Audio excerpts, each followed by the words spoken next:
pursue. It opens the way for politics and, by consequence, for philosophy too. Because philosophy is a place where we think all places displaced, all displaced places. Philosophy is when we think the newness of the places themselves. And so the new confrontation between arts and politics is probably also the new content of philosophy. That is a new theory of the subject, always. So we have to open the way also for a new subject. Thank you.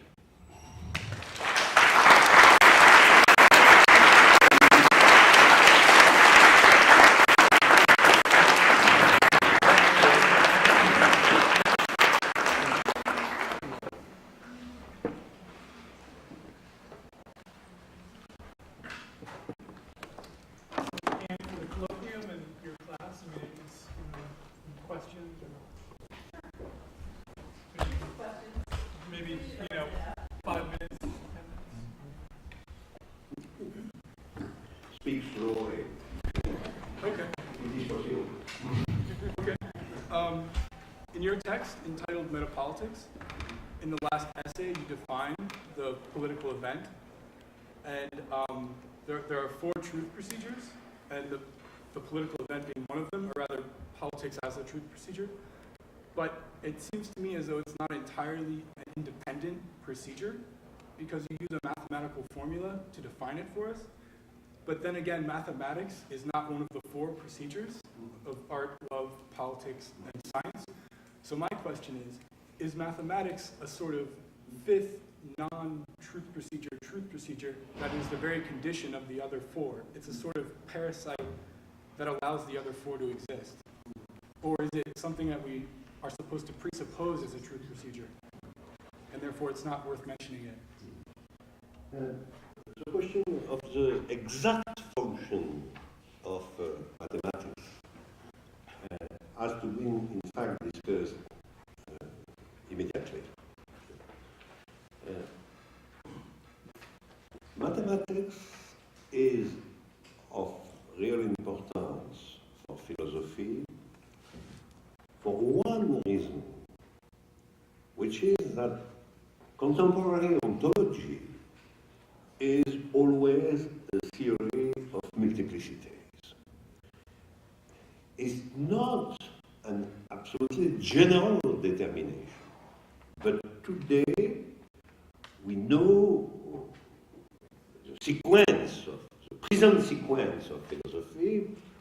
It's true for Deleuze, but in another manner it's true for Derrida, it's true for me and for some of us, is that being as such is not on the side of the one, of the great one, the big one, on the side of God, anyway, but on the side of indifferent and disseminated multiplicities. And so I have proposed to say that the theory, the rational theory of pure multiplicities, is a theory of sets from Cantor to today. And so mathematics is important by clarifying something on the side of theory of multiplicities. But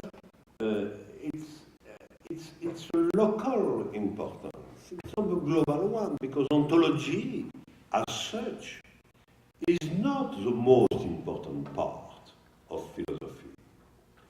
Naturally, without ontology we have nothing, but it's not the most important part of philosophy for me, because the most important part of philosophy is precisely the theory of subject. The question of what is the new creative subjectivity, okay? And for the new form of subjectivity, we have a law of art, politics, and science, the 4 determination of truth procedures, but with equality, finally, or with historical change. Sometimes there is much more philosophical importance in politics, sometimes in arts, sometimes in love, sometimes in science. Finally, what I am saying to you this evening, that for the moment, I think that probably arts are the most important truth procedure for the renewal of the theory of subject. And it's not in contradiction with the fundamental function of mathematics in the ontological part of philosophy. And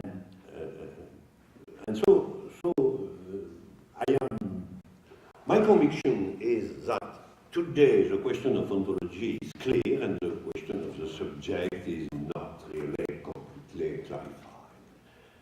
And so mathematics is very important because it's a fundamental clarifying of ontology, but the most difficult task is to open the way to a new concept of political subjectivity, and in this way, art is much more important than science, or much more important than mathematics itself. Yes? Yes, thank you so much for your talk. It's very provocative.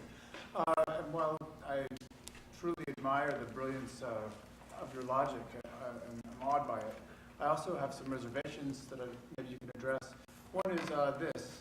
Is this new subject still a subject? It seems to me that if the subject form is still described by basically the outlines of subjectivity as given by Western philosophy, it's not clear how the new revolution might be made.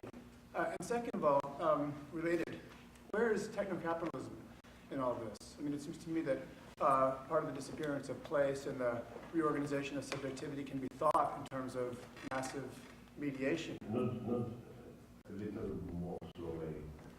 Okay. I'm sorry.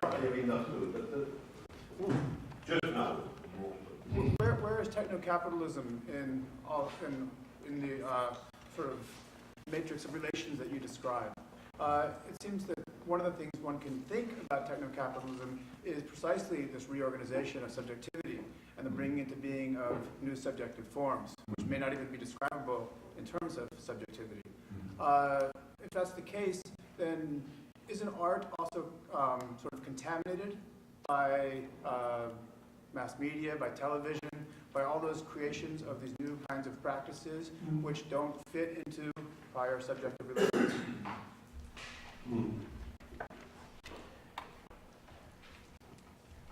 Probably, I think that the importance of arts is precisely that they are very near the world of today and very near the capitalism itself. And it's a very complex dialectics. The modern capitalism is also something which is like a creation of new forms of subjectivity, of life, and so on. It's the appearance of modern contemporary capitalism. And in fact, in the generalized market, the question of art is really present. And there is something in art today which is very near the financial circulation, the market as such, the producing of new objects and so on. So we can say that arts are compromised in the becoming of new capitalism. It's true. But probably we have to understand that capitalism as such, modern capitalism, is really not a creation but a repetition. The very essence of modern capitalism is to create the appearance of a constant change on the basis of a fundamental repetition. And why? Because we have new products, we have new technologies, we have extension of the market, we have new creations of money and so on. But finally, all that is internal to the fundamental and abstract law of capitalism itself.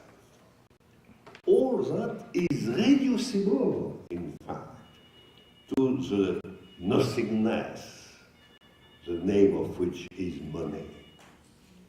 The condition for all products today is that they can circulate because they are equivalent to a quantitative determination by money. And it was an old idea of Marx. When something is created because it is equivalent to something else by the mediation of money, we have something like a fetishist phenomenon. The existence of nothing in the form of something. Because a fetish is that. It's the existence of nothingness in the form of something.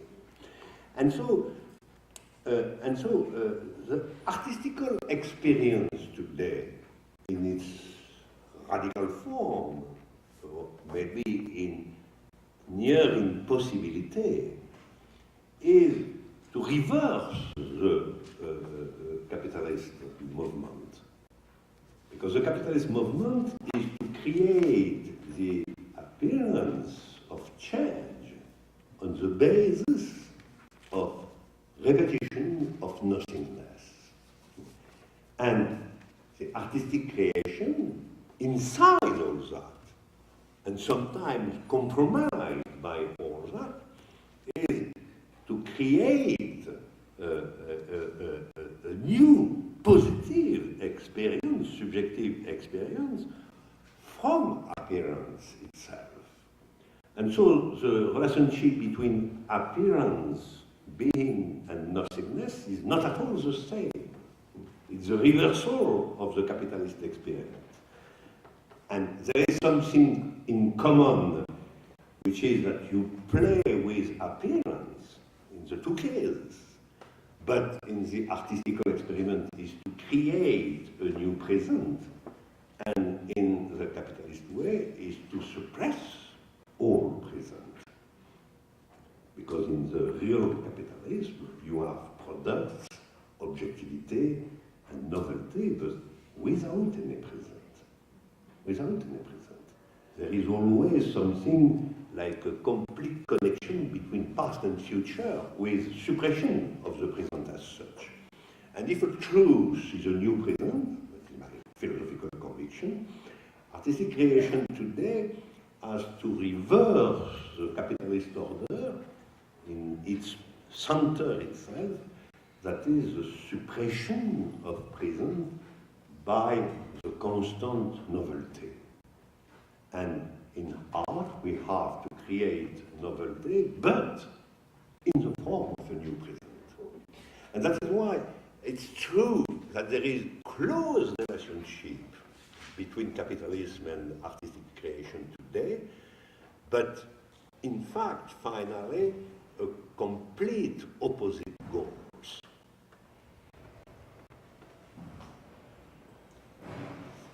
So, I think maybe we should end there, if that's okay. So, thank you very much.